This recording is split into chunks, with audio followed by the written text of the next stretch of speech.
causes of human suffering to ongoing suffering of non-human animals. Do you think there's any risk involved in that, in the sense that you know, you speak to a Holocaust survivor or a Hiroshima survivor and say,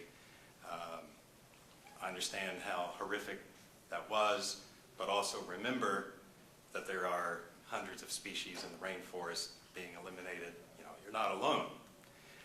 Do you think that perhaps could play into what is always part of genocide, and that is the dehumanizing of the victim? That's an excellent question. Two things. One is that there are Holocaust survivors who are making the same analogy I am. Isaac Bashevis Singer very famously said that every day is a Holocaust for the animals, and described the way humans treat other animals as an eternal Treblinka. And many of his stories and novels deal with our enslavement, confinement, and killing of other animals. So there is a precedent for this critique. And Charles Patterson has a book called Eternal Treblinka. Patterson is a Holocaust scholar who makes this analogy, the parallel that I did. But your point is really well taken, because of course, but I'd turn it a little bit, because of course, yes, in order to kill lots of people, you have to be able to call them animals, really. But if we take that trope out of the armature or arsenal of anti-Semites and racists and so forth, it may become more difficult. Not necessarily, but I would submit that if you look at like critical race theory and the way that European colonists dehumanized non-whites, it was precisely by referring to them in their animal qualities.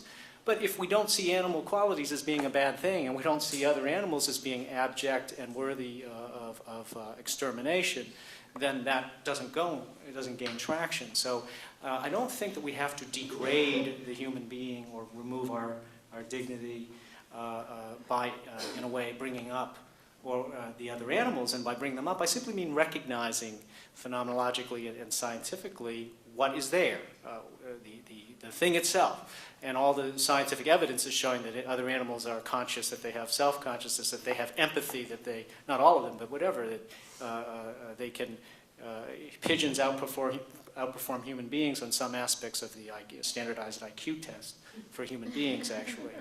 I read an experiment about octopi.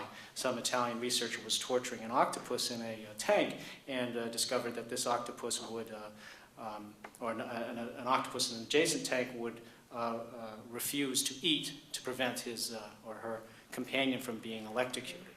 So all of the conceits that we have developed over the course of centuries of enlightenment and humanism, going back to Pico della Mirandola, 15th century, of ourselves as being unique, the paragon of the animals and so forth, is being disproved every minute by Darwinian, evolutionary biologists and field research. So I don't think I think it's that yes, we have to recognize and honor and remember the suffering of the people, who went through Auschwitz and Dachau, but we can also not subject the other animals to those same conditions, and they are the same conditions. They are the same conditions. But if we care about what we're doing to the other animals simply for prudential reasons, that plays into the whole dynamic of reducing us and them to standing reserve. So, there has to be a dialogue. Just my last comment. It has to be truly universal dialogue. Means a dialogue with other beings in the world, sentient creatures.